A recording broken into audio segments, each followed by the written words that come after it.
Time 1:46 Friday night 7:30కి మొదలెట్టి 6 hours 12 minutes చేశాను. Screen shot పెడతాను ఇక్కడ కనపడకుంటే.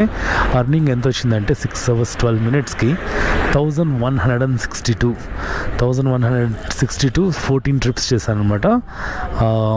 21 rupees డైలీ ఫీ కట్ అయినా కూడా మనకు 1162 ప్రాఫిట్. ఎన్ని కిలోమీటర్స్ తిరిగానంటే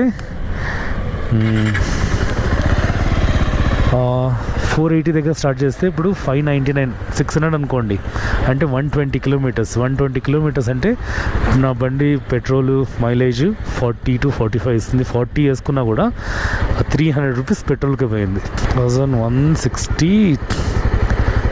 1162 మైనస్ 300 చేసినా కూడా మనకు 6 hours మనకు 862 ప్రాఫిట్. సో ఈరోజు మినిమం మ్యాక్సిమం ఎంత